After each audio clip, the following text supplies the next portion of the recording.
தபஸ் செய்வது எப்படி என்பது இன்றைக்கான கேள்வி.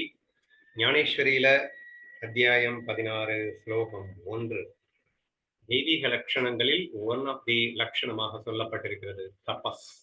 ஞானதேவர் என்ன சொல்றாரு அப்படிங்கிறத முதல்ல படிச்சுட்டு அப்புறம் டிஸ்கஸ் பண்ணுவோம். பணத்தை செலவிட்டு அதை வியர்த்தம் செய்யாமல் கஷ்டப்படுபவர்கள் கஷ்டத்தை போக்குவதற்காக சர்வத்தையும் கொடுத்து விடுவதே தானமாவது போலி. ஆக்சுவலா இதெல்லாம் கற்பனையே பண்ணி பார்க்க முடியாது. அதாவது கஞ்சன் என்ன பண்ணணுமான்னா தன்னுடைய மொத்த பணத்தையும் தானம் கொடுத்ததுக்கு பேரு தபஸ் அப்படிங்கிற மாதிரி சொல்ல வர்றாரு. தானம்க்கு இவர் விளக்கமே இந்த மாதிரி சொல்றாருன்னு வச்சுக்கோங்களேன். அதாவது பணம் செலவழிக்கிறதுக்கே கஷ்டப்படுறவங்க அப்படின்னா கஞ்சனாக இருப்பவர்கள் அப்படின்னு அர்த்தம். கேக்குதா நான் பேசுறது எல்லாருக்கும்? கேக்குதுண்ணா. Okay, thank you. ஸோ அந்த மாதிரி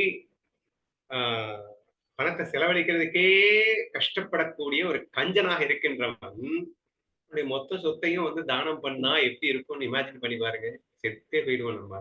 பணம் செலவழிக்கிறதுக்கே ஹார்ட் அட்டாக் வர மாதிரி இருக்கும். மொத்த சொத்தையும் தானம் பண்றா அப்படின்னா எப்படி இருக்கும்? சரியா? ஸோ அது ஒரு எக்ஸாம்பிளா காட்டியிருக்காரு.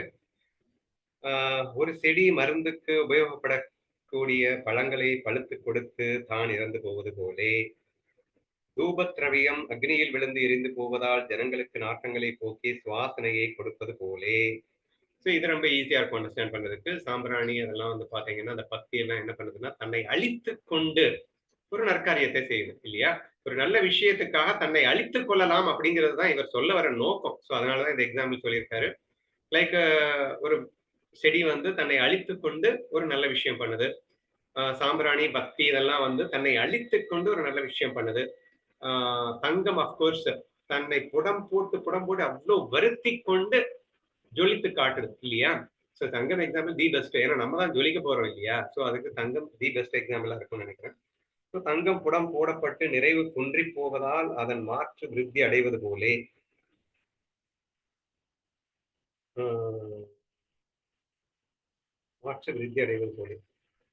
பித்ரு பட்சத்தை விருத்தி செய்து வைப்பதற்காக சந்திரன் தேய்ந்து போவது போலே.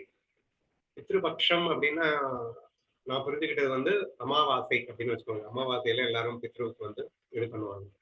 அந்த பித்ரு பட்சத்திற்காகவே சந்திரன் தன்னையே அழித்து கொண்டு அப்படியே வந்து இல்லாம போயிடுறாங்க. சரியா? அப்போ அடுத்தவர்களுக்கு நன்மை செய்ய கருதி அல்லது ஒரு நன்மை கருதி அப்படின்னு வச்சுக்கோங்க. நம்ம நன்மையை சேர்த்துக்கோங்க. மெயினா ஞானம்ங்கிறது நம்ம நன்மை தானே. ஸோ கருதி தன்னை அழித்துக் கொள்வது அப்படிங்கிறது தான் மெயினா சொல்லியிருக்காரு அவரு. ஸோ அப்படியே தியரிக்கு வர்றாரு. இப்போ ஆத்மஸ்வரூப பிராப்தி உண்டாவதற்காக பிராணேந்திரிய சரீரங்களை சினித்து போக செய்வது என்பது எதுவோ அதுவே வீரா தபஸ் என்று சொல்லப்படும் அப்படின்னு சொல்லியிருக்காரு. சோ பிராணன் அப்படின்னா அது பிராணாயாமா தி பெஸ்ட் எக்ஸாம்பிள்.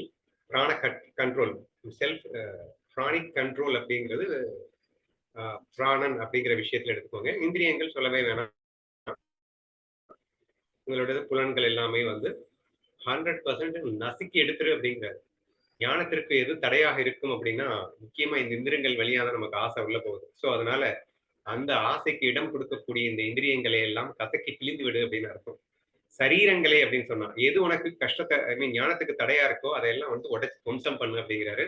அது கஷ்டமா தான் இருக்கும். அந்த கஷ்டத்தை எவன் சந்தோஷமா ஏத்துக்கிறானோ அவன் தபஸ்ல இருக்கான் அப்படிங்கிறத ஒரு விளக்கம் கொடுத்திருக்காரு. சரியா? செய்வது என்பது எதுவோ அதுவே ஹே வீரா தபஸ் என்று சொல்லப்படும். அப்படியாகாமல் தபஸ் என்பது வேறு விதப்பட்டது என்று சொல்வதும் உண்டு. இப்போ இதுவரைக்கும் நம்ம ஏற்கனவே டிஸ்கஸ் பண்ணது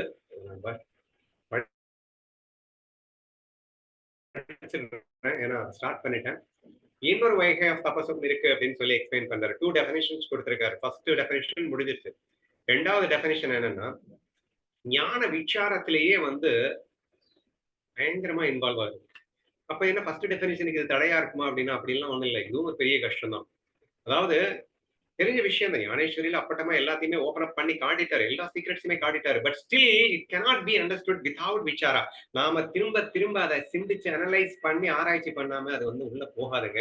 அப்ப சப்கான்சியஸ்ல போய் உட்கார்ந்து அந்த அனுபவத்தை கொண்டு வரணும்னா நான் யார் அப்படிங்கிற அந்த விஷயத்த உள்ள போட்டு மேஞ்சு எடுக்கிறதுக்கு இன்னொரு தபஸ் அப்படின்னு சொல்லியிருக்காரு. சரியா? இப்போ விசார சாகர் அப்படின்னு ஒரு புத்தகம் இருக்கு. ஒண்ணுமே இல்லை. ஐ ஆம் ஆல், அனைத்தும் ஒன்றே இந்த ஆத்ம தத்துவம் தான். இதையே 1000 கேள்விகள் கேட்கிற மாதிரி அந்த புக்கு ஆதிசங்கர் எழுதியிருக்காரு. என்ன எப்படி எழுதியிருக்காருன்னா அவரே வந்து சிஷ்யனா மாறி அவரே குருவா மாறி சிஷ்யன் வந்து 100 கேள்வி கேட்கிறான். என்ன கேள்வி? இதுக்கு மேல கேள்வியே கேட்க முடியாது அப்படிங்கிற அளவுக்கு எல்லா ஆங்கிள் இருந்து கேள்விகள் கேட்டு அத்தனைக்கும் பதில் சொல்றாங்க. ஏன்னா இதுதான் வந்து விசாரத்துல நம்ம தெளிவா இருக்கமா அப்படின்னு புரிஞ்சுக்கிறது. அப்ப சில கொஸ்டின்ஸ் எல்லாம் கேட்கும்போது நமக்கு மண்டை காயிற மாதிரி இருக்கும். பட் அதையும் தாண்டி அதுவும் எப்படி இதுவும் எப்படி என்று புரிந்து கொள்வதற்காக செய்கின்ற அந்த முயற்சி அப்படிங்கிறது கஷ்டமா தான் இருக்கும். ஆனா அந்த கஷ்டம் இங்கே ஒரு தபஸ் என்று சொல்லப்பட்டிருக்கதாக நான் காண்கிறேன். இப்ப நான் படிக்கிறேன், உங்களுக்கு புரியுதா?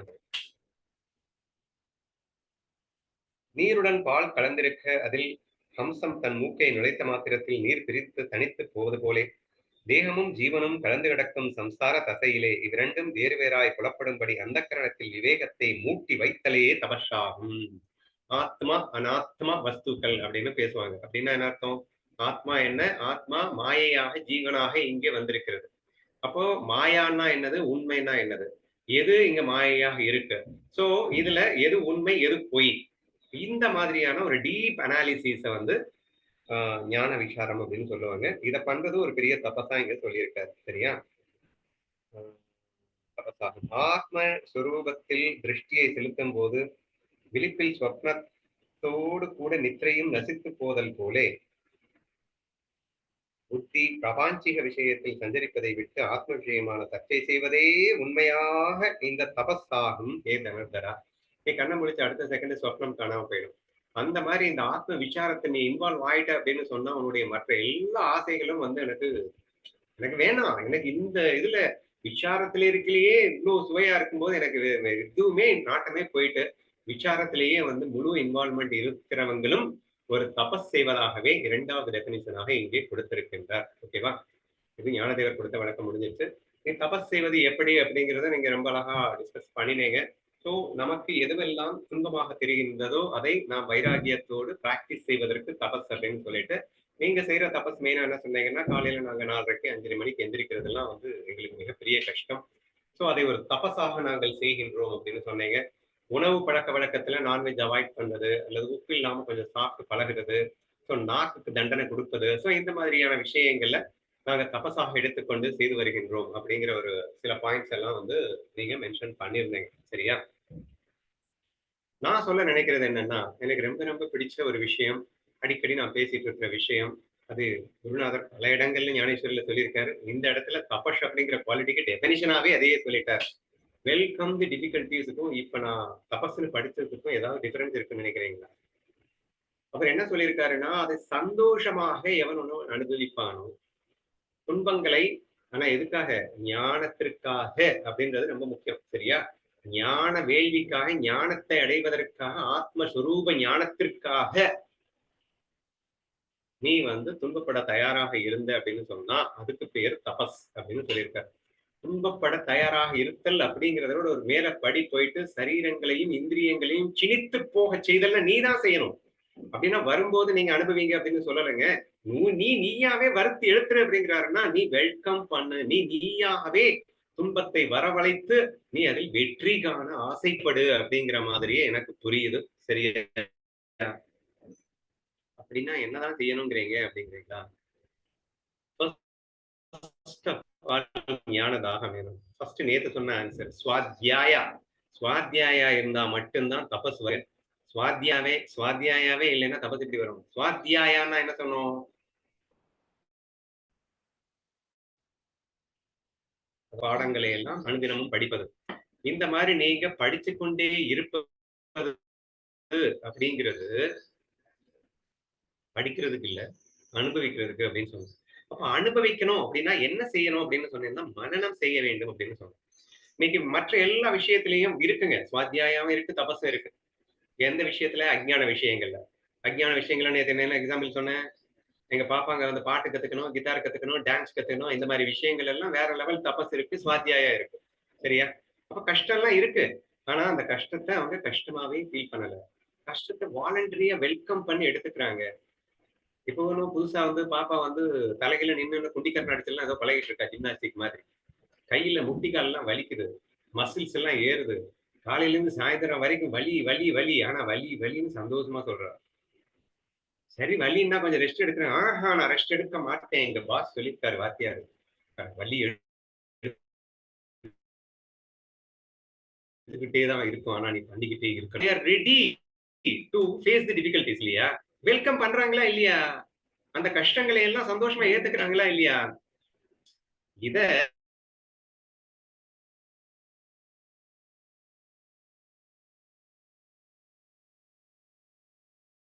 அண்ணா கேக்கலண்ணா. அண்ணா கேக்கல.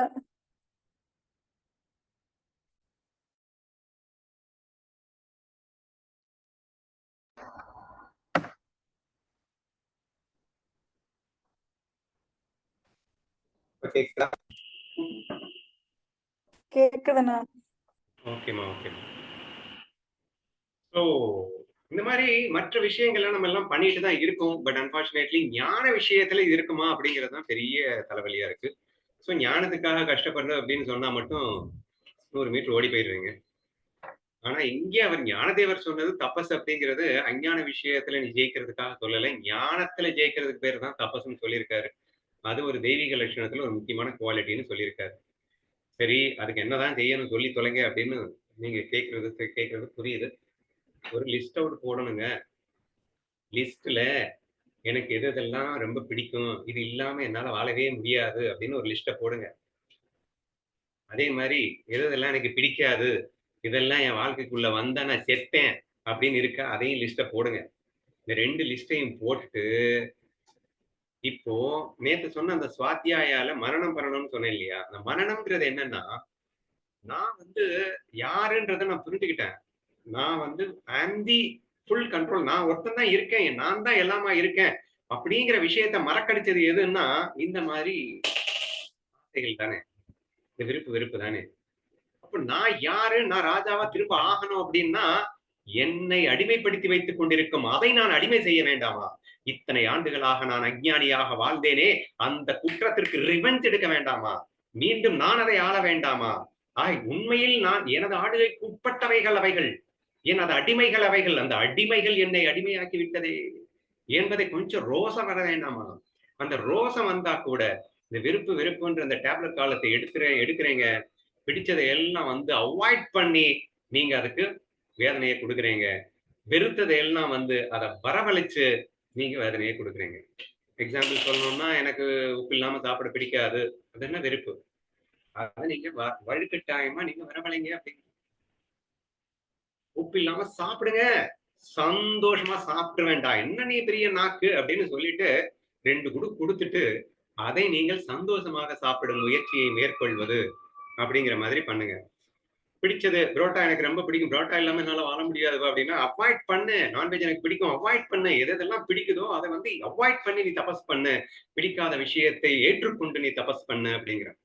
வேற எக்ஸாம்பிள் சொல்லணும், எனக்கு இருட்ட கண்டாலே பயம் அப்படின்னா, இருட்டுக்குள்ள போ தைரியமா. போனால் போகுது ஒரு உயிர். அதாவது என்ன சொல்லுவாரு, எனக்கு ஏசுநாதர் சொன்னது ரொம்ப பிடிச்ச விஷயம். ஒரு பொண்ணை பார்க்கும்போது உன் கண்ணு தானா அந்த பக்கம் போயிடுது அப்படின்னு சொன்னா, ஒரு எந்த அளவுக்கு எக்ஸ்ட்ரீமா சொல்லியிருப்பாரு அப்படின்னா, உன் கண்ணை பிடுங்கி எரிந்து விடு அப்படிங்கிறாரு. போனால் போகட்டும், கண்ணோடு போகட்டும், எல்லது உன் உயிர் அல்லவா, உன் ஆத்மா அல்லவா போய் விடுகிறது அப்படின்னு. வாட் கைண்ட் ஆஃப் எக்ஸ்பிளனேஷன் இது. அதாவது கண்ணுக்கு எப்படி நாக்குக்கு தண்டனை கொடுத்ததை பத்தி நான் சொன்னேன். அவரு கண்ணுக்கு எப்படி தண்டனை கொடுக்குற சொல்றாரு. நான் சொல்றதை கேட்கணும். கண் எதை பாருன்னு சொல்றேன்னு அதை பார்க்கணும். அது என்னது, நான் பார்க்க வேணாம்னு சொன்னா கூட கண் அங்க திரும்புறது.